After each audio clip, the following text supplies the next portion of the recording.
Hard up, hard up, 127, hard up, here we go, on the road, 127.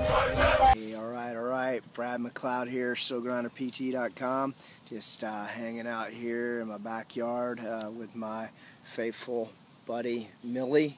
She's my little pit bull mutt. She loves to just kind of hang out in the backyard here. And yeah, man, just want to come to you guys today. It's the Tuesday after Memorial Day. Still kind of have a little bit of my scruff here from my tribute to Murph. My body is absolutely smoked. I did Murph yesterday, did it in an hour and 17 minutes. Don't laugh. Hour and 17 minutes, full ruck, 20-pound ruck, and did it unpartitioned, so it's 1 mile, 100 pull-ups, 200 push-ups, 300 air squats.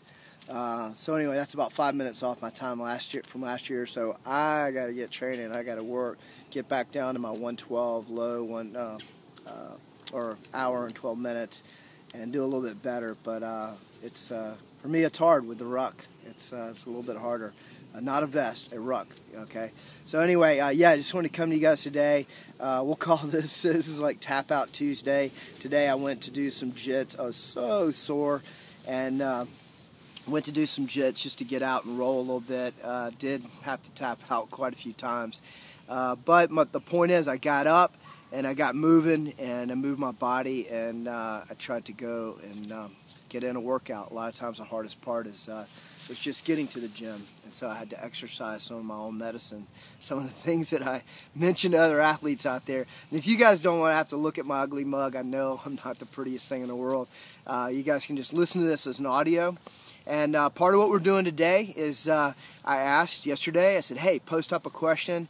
We're going to try to start answering more questions on YouTube. And you guys ask a question, and we'll go at it, man. I don't pretend like I got all the answers, but at least maybe I can try to point some of you guys that are working out for buds or special forces or Tough Mudder or Spartan race, whatever you're doing. You're getting ready to walk your first 5K. I want to try to help you, helping me. That's the thing. I'm right in this with you guys, trying to do it. So yeah, the question is, I'm reading this off. This is from Tom Rowland in Chattanooga. And don't let the birds disturb you here. I got birds all in this backyard here. I got all kind of houses, and I feed the birds. It's kind of a little crazy thing I do. But yeah, Tom Rowland's question is, what does your nutrition plan look like? Paleo, zone, or other? And I like to joke in the gym that I do 100% paleo 80% of the time. And I try to eat fairly lean. Most of the time I kind of have a high metabolism, but I eat the paleo diet in general, but I do have to mix in some carbs, and I do drink milk. I drink about a 1/4 gallon a day. I know some of you guys are cringing right now, but I love to drink milk. I like the protein aspect of that, and it helps me keep the weight on. I weigh roughly around 170. And I've been trying to gain a little bit of weight here in this last year to try and get my weight up for lifting, but anyway, so that's kind of my thing. I do the paleo most of the time. Ask about cheat days. I don't really necessarily say I have a cheat day. I guess you might say, like, I have like the other night I had cheesecake or whatever, but I burned it off on the Murph, So if I do something like that, if I have a dessert or whatever, then I try to do that in moderation, but then get out the next day, man. Just blow it out on a trail run, man.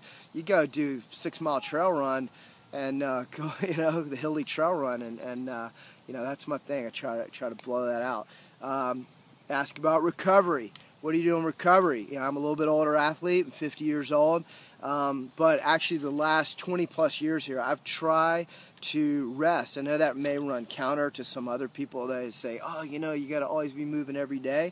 Yeah, I go out and move. I go hike or something like that, but I'm very careful to try to schedule in recovery day and not try to keep pushing, keep hammering through. One of my problems in my 30s is that I climbed a ton and I actually just wrecked my elbows and wrecked my shoulders, and it wasn't until I found CrossFit and doing in my 40s to where I was doing alternate exercises and all of that that I was able to kind of replenish my body, and having the scheduled rest with CrossFit kind of helped getting me off the wall, getting me off the climbing wall, what have you.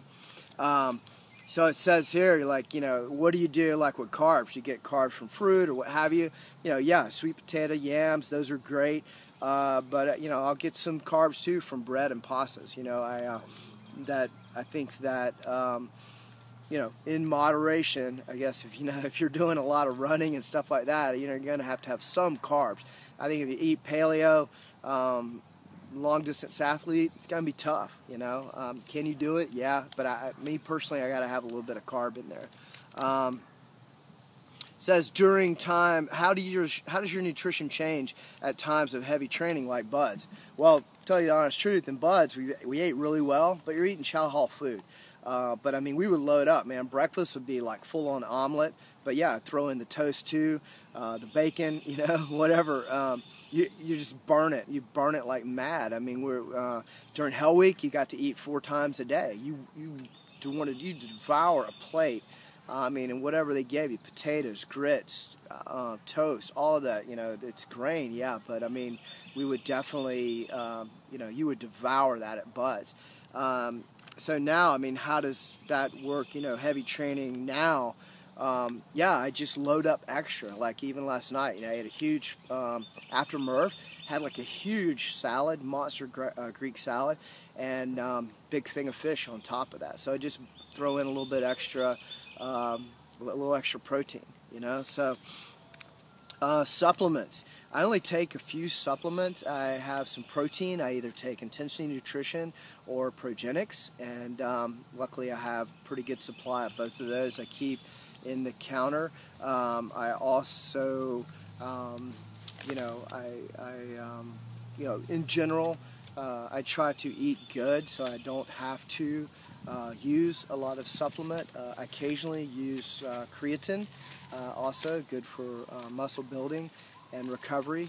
And so in general, that I tried also athletic greens. I believe those are very good. Just to give you a little bit of extra greens in your diet, not to replace. You could go eat a salad, but a lot of us can't get to fresh vegetables all the time. So I think like the athletic greens are good. So it says, can you feel a difference in your energy levels when you can't eat optimum food? Well, yeah, definitely. I mean, if I'm on the road and I don't get the optimum meal, I mean, I can definitely feel it.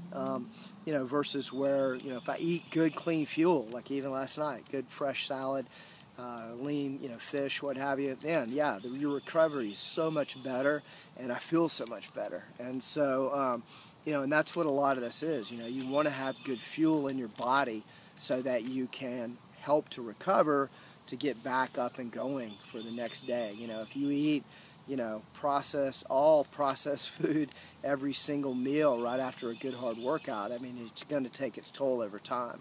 So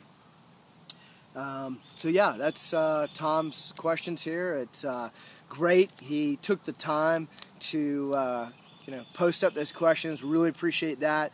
I urge you guys to go ahead, post up any questions that you have in the comments down below here on YouTube. And look for my post next week on Facebook. I'm going to be posting up for next week and asking the same, another question, and we'll go at it again. So greatly appreciate everybody who's been subscribing. I think we have like 1,000 subscribers now and almost like 500,000 hits. I mean, who would have ever thought? So anyway, I'm just very grateful for all of that. And like our newsletter on SoulGrinderPT.com. Hit up our newsletter for our weekly tips. We're sending out tips almost daily. And love to hear your questions. Love to help you out. I'm Brad from SoulGrinderPT.com.